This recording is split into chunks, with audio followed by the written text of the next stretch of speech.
မိုးလေးကဒီကောင်လေးကိုနှိပ်ပြီးတော့ပြန်အောက်တယ်ဒီမာဆာကာချားကြတော့တတ်တစ်မျိုးဗျာဥမာ Harvey Davidson ကြိုက်တဲ့ဟိုပါပေါ့ဆိုင်ကယ်ကြိုက်တဲ့လူကတတ် line တစ်မျိုးဗျာသိရမလားအဲ့တော့တစ်ခုနဲ့တစ်ခုကမတူဘူးဗျာဒါအဲ့မာဆာကာရဲ့ကာချာကိုကျွန်တော်ရှင်းပြရဆိုတာဒီ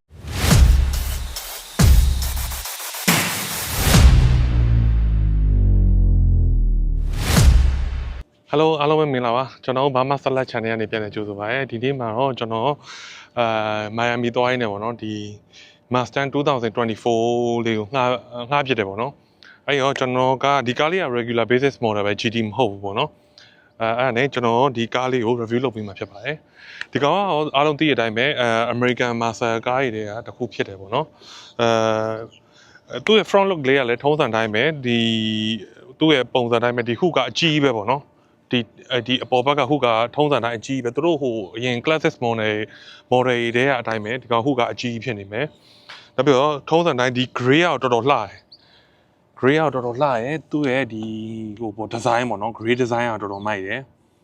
ထုံးစံတိုင်းဒီကောင်ရဲ့ဒီမီး LED မီးကတော်တော်လှရဲ့အခုကျွန်တော်တစ်ချက်မီးဖွင့်ပြပေးမယ်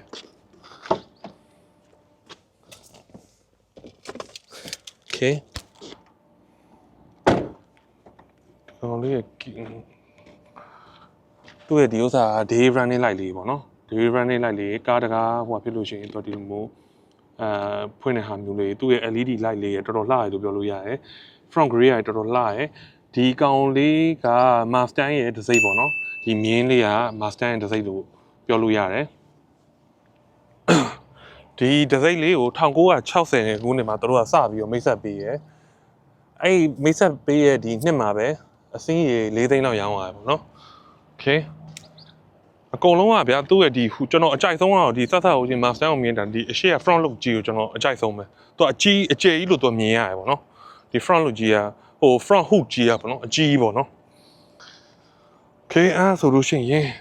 ဒီ base design လေးရောထုံးစံတိုင်းပဲသူ့ရဲ့ဒီအလွိုင်းတွေဝီးတွေကလုံးဝဟို performance ဝီးတွေပေါ့နော်အလွိုင်းတွေပေါ့ဒီမြင်းလိုလေးနဲ့တွေ့ရမှာပေါ့နော်ဒီအလွိုင်းလေးကသူ့ရဲ့ caliber တွေပါကြီးကလည်းကောင်းတယ်ပေါ့နော်ဒီဟို grip တွေပါကြီးကောင်းတယ်ပေါ့ okay အဲဆိုလို့ရှိရင်ပတ်လည်းရိုက်ပြီးလိုက်ပါစီထဲရအောင်ဒီဘက်လေးမှာပေါ့နော်ဒါကြတော့ဒီကဘောင်ပြောက်ပဲထုံးစံတိုင်းဘောင်ပြောက်ပဲဒီကောင်ကညဘက်ဆိုလို့ရှိရင်ဒီဘက်က Mustang မီးလင်းပြီးဒီအောက်မှာじゃမြင်းပုံစံလေးကဒီမှာဟိုဟာလာပြီးဟိုဖြစ်တယ်အခုကနေ့လယ်ဘက်ဆိုမြင်းရမှာမဟုတ်ဘူးညဘက်ဆိုမီးလင်းတယ်ပြီးတော့မီးအကွက်လေးကဒီအောက်ကနေပြီးထိုးတယ် Okay နောက်ပြောဖို့ကြံမလဲဟုတ်ပြီဒီအနောက်ကဒီတကားဖွင့်တဲ့နေရာလေးကိုတစ်ချက်ပြမယ်ဒီကောင်ကဒီအနောက်ကဟိုအမိုးဖွင့်ထားလို့ရှိရင်အမိုးဖွင့်မယ်ဆိုလို့ရှိရင်ဒီအနောက်မှာပစ္စည်းရှိလို့မရဘူးဒီဘက်အချမ်းထိပေါ့နော်ဒီဘက်အရှေ့ဘက်ချမ်းတော့ပဲထည့်လို့ရမယ်ဒီဘက်အချမ်းကဟိုပစ္စည်းထည့်လို့မရဘူးပေါ့နော်သူကဒီအမိုးချထားမယ်ဆိုအရှေ့ဘက်ဒီအရှေ့တစ်ခုလုံးကပြည့်သွားမယ်ဒီလောက်ပဲကြောပိုးကြီးလောက်ပဲထည့်လို့ရ luggage တွေပါကြီးရောအမိုးပိတ်ထားတဲ့အချိန်ထည့်လို့ရတယ်အမိုးဖွင့်ထားလို့ရှိရင် luggage ကထည့်လို့မရဘာလို့လဲဆိုတော့ဒီအရှေ့ဘက်တစ်ချမ်းလုံးကိုတို့ကအမိုးအတွက်နေရာပေးထားရပေါ့နော်ဒီကောင်ရဲ့ sound system တော်တော်ကောင်းတယ်နောက်ပြီးဒီအနောက်ဘက်ကဟိုအိတ်စုံနှစ်ခုရိုက်လာ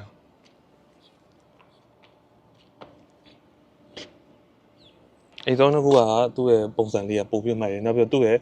ဟိုဟာလေးလည်းကောင်းတယ်ဗာလဲဒီ diffuser လေးကလည်းလှတယ်အိတ်စုံနှစ်ခုနဲ့ diffuser နောက်ပြီးတော့သူ့ရဲ့အနောက်ဘက်ကဒီ3 bar ပေါ့နော်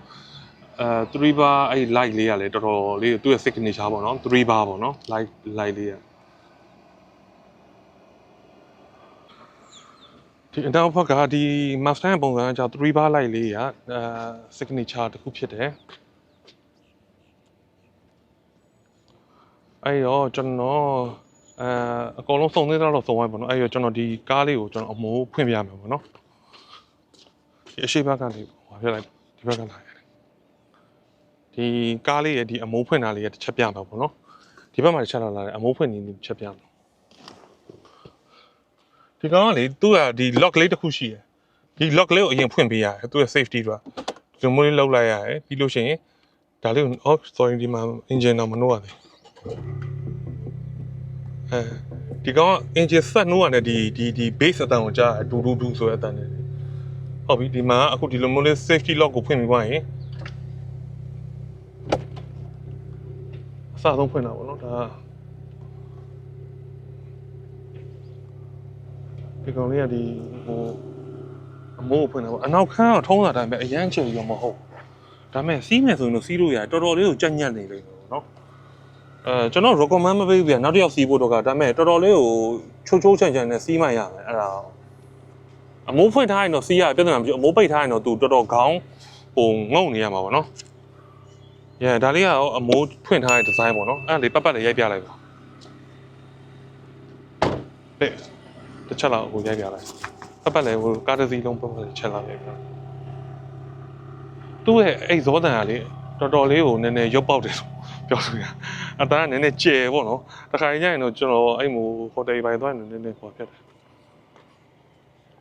ဒါအနောက်ကနည်းနည်းလေးကိုချင်းမယ်ဒီကောင်ကအပေါ်ဘက်ကနေမြင်ရလို့ပေါ့နော်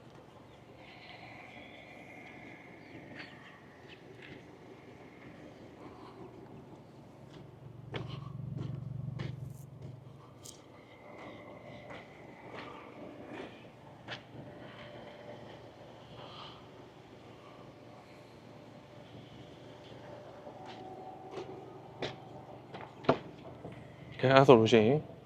test drive လုပ်ကြည့်အောင်ဒီအမိုးလေးပြန်ပိတ်ပြမယ်ပေါ့နော်အမိုးလေးပိတ်တာဒီမှာအနောက်ကဟိုကလေးချန်ရိုက်ပြလိုက်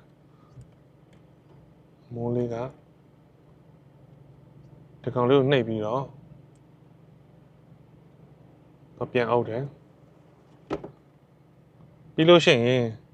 အထက်တည်းကဒီကောင်လေးကိုဆွဲပြီးတော့သူကဒါလေးကိုဒီလိုလုပ်လို့ရှိရင် safety ဖြစ်တာပေါ့နော်အမိုးက skew ဖြစ်သွားတာပေါ့အပေါ်ကိုပြန်လွှဲလို့မရတော့ဘူးအမိုးဖြစ်သွားတာပေါ့နော်ဒါကိုပိတ်တာပါပဲဒါပဲโอเคအဲ့ဆိုကျွန်တော်အိန္ဒိယအကြောင်းလေးပြောပါနော်အိန္ဒိယအကြောင်းကကျတော့သူ့ရဲ့ဒီထိုင်ကုန်းကကျတော့ leather seat ဖြစ်တယ်ပေါ့နော်စစောက်ချင်းလိုက်ထိုင်ကုန်းတွေကအကုန်လုံး leather seat ပေါ့နော် leather ဆိုပေမဲ့တော့နည်းနည်း sporty leather လို့ပုံစံမျိုးပေါ့နော် sporty နည်းနည်းဆန်နေheadrest တွေပါကြီးကလည်းသူကဟိုလောက်လို့ရတယ်ပေါ့နော်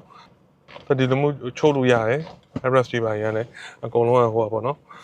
sporty leather လို့ပုံစံမျိုးဖြစ်တယ်ဒီကောင်ကကျတော့တကားလက်ကင်တွေပါကြီးကလည်းလုံးဝတည်တည်တက်နဲ့ဟိုဖြစ်တယ်အခုဒီလိုဖွင့်လိုက်တာနဲ့ဒီတကားကိုကျွန်တော်ကဟိုအဆက်ကိုမတက်မိလို့တကားဖွင့်လိုက်တာပေါ့နော်အဲ့ဆိုတော့ဒီလိုမျိုးစိုင်းအောင်သူပေးရယ်စီဟိုမှာနော်အခုတကားပိတ်ထားရယ်နော်တကားဖွင့်လိုက်တယ်ကျွန်တော်မေးခဲ့ဆိုတာပြောတာ very good is on နဲ့သူကဒီ base အတန်နဲ့သူပေးရယ်တွေ့လားအဲ့အတန်ကိုသူပေးရယ်ပေါ့နော်နောက်ပြီးတော့ဒီ logo လေးပေါ့နော်ဒီ steering ပေါ့ဒီ logo လေးရဲ့ဒီ Mustang ဒီ logo လေးကိုလည်းကျွန်တော်တော်သဘောကျတယ်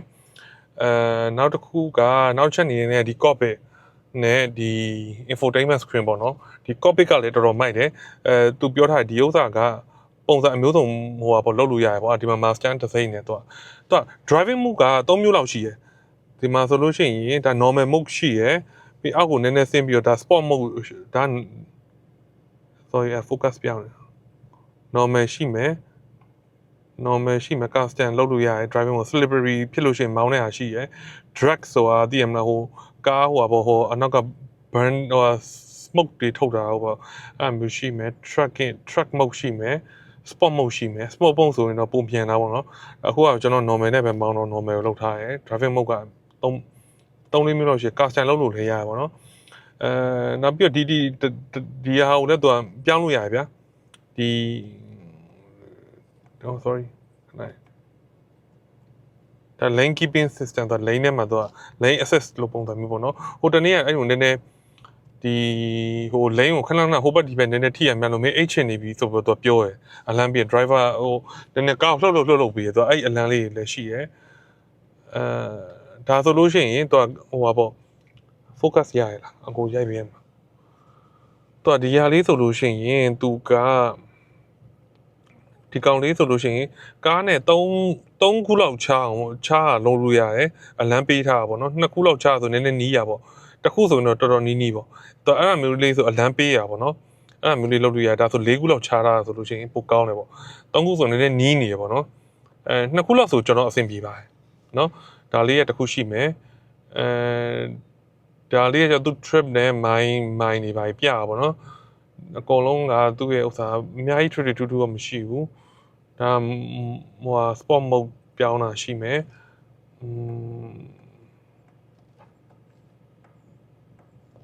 okay ဒါပါပဲအများစုကတော့ဒါ volume အတိုးချက်ဒီဥစ္စာ control ရှိမယ်ဒီမှာအသွင်းကြိုးရှိမယ်ဒီကောင် Apple Android က wireless ဖြစ်သွားမယ်ပြီးတော့ဒီကောင် aircon နေပါတယ် climate ကဒီကနေပြီးတော့ screen ကနေ modern မြင့်ကားတွေမှာရှိတဲ့အတိုင်းပဲသူ screen ကနေပြီးတော့လုပ်တဲ့ဟာဖြစ်သွားပြီ climate control အကုန်လုံးကအဒီလိုမျိုး touch နဲ့ဖြစ်သွားပြီပေါ့နော်ဒါပါပဲ Apple CarPlay ရှိတာတော်တော်ကောင်းတယ်သူ့ရဲ့ Master ဟိုဟာထဲမှာဘာရှိမလဲဆိုလို့ရှိရင်လောလောဆယ်ဒါရင်းနဲ့ပဲတုံးနေရပါတော့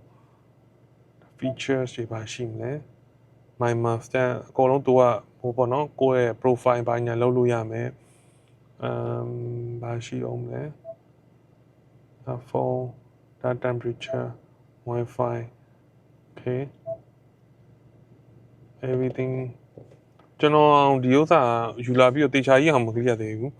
ဟိုဒီတိုင်းလေးပြပြပါတော့ဒီမှာသူ့ရဲ့ဥစ္စာလေးရလဲလုံးဝ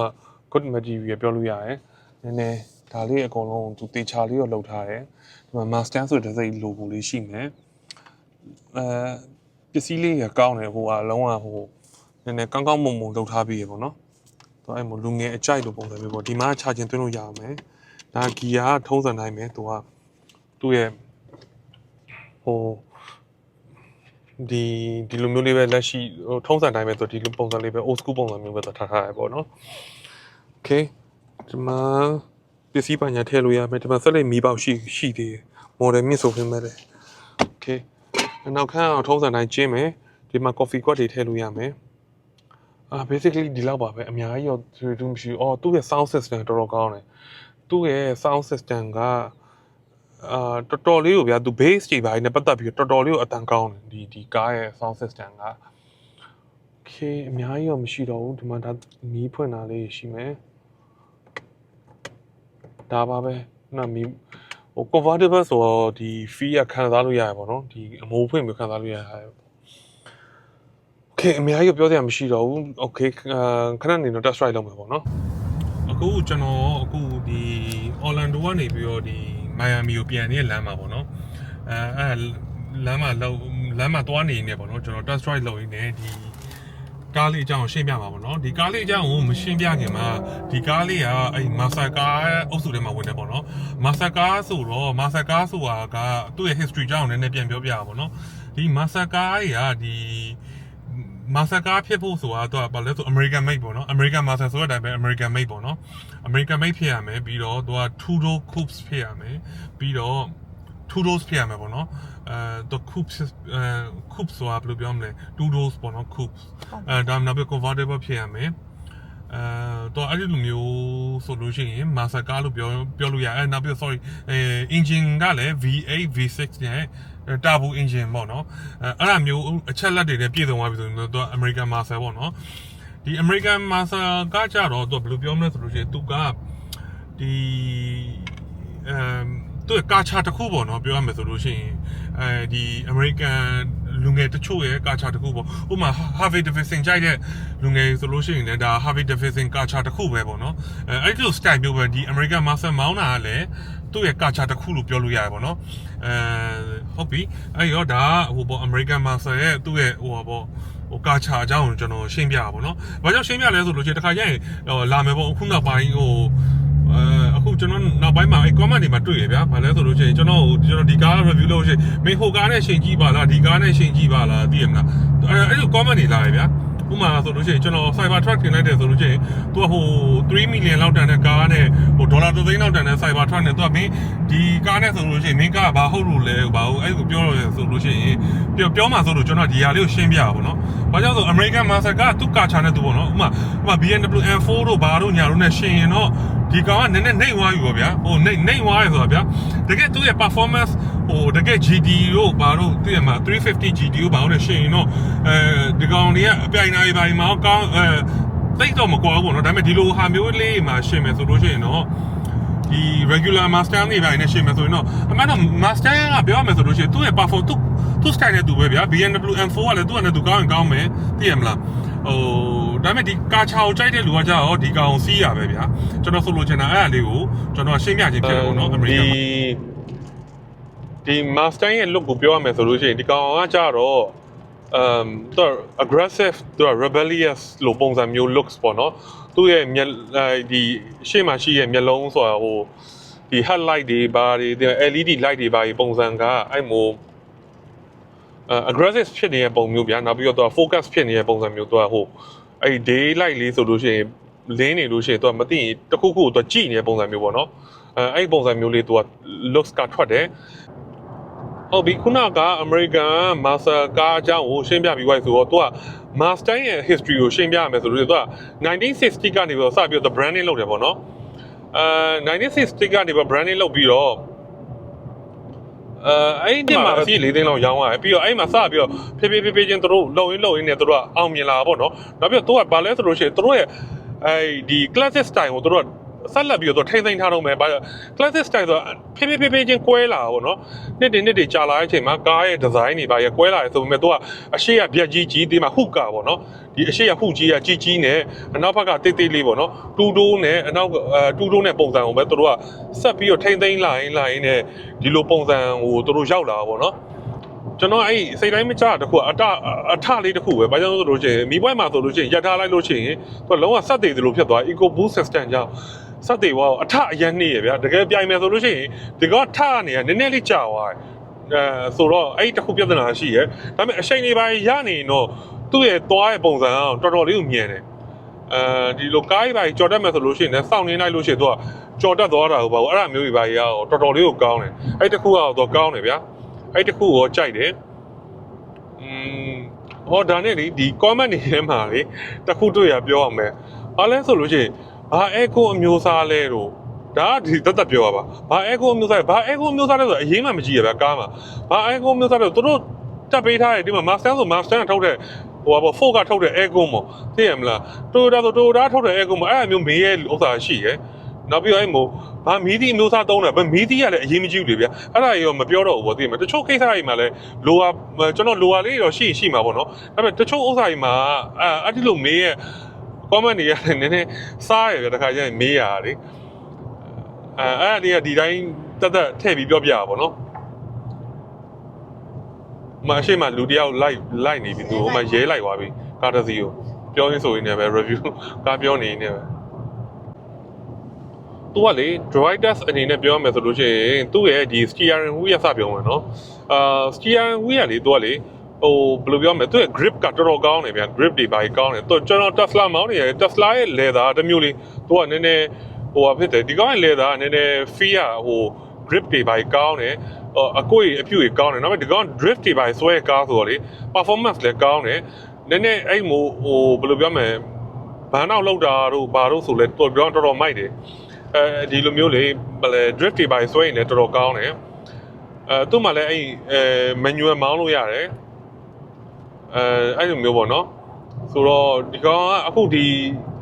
ဟိုဟာပေါ့ဒီအချိန်တွေပိုင်းရနေလို့ရှိရင်လည်းထပ်ပြီးတော့တင်ပို့ပြီးတော့ပြေးရပေါ့နော်ဘယ်လိုပြောရမလဲနည်းနည်းအထလေးတစ်ခုကိုကျွန်တော်သိမကြအထကနည်းနည်းလေးနှေးနေ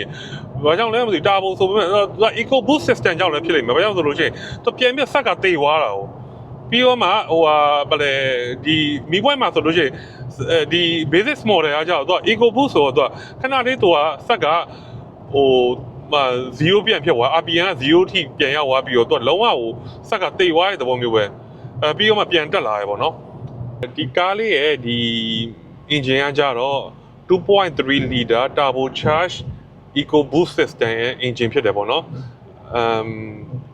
ဒီကောင်ကကြောင့် horsepower က310လောက်ထွက်တယ်0 to 60ကို5.8 second လောက်ဆိုရောက်တယ်ပေါ့နော်0 to 60ကို5.8 second လောက်သွားရပေါ့နော် ဆိုတော့ဒါမဲ့သူ့ရဲ့ GT တို့တကယ် performance ဒါ regular basis model ပေါ့နော်ဒါ GT တို့ဘာလို့ဆိုရင်တော့သူကပို့ပြီးတော့မြန်တာပေါ့နော်သူ့ရဲ့ performance တွေသူ့ရဲ့ engine တွေပြောင်းသွားပြီပေါ့နော်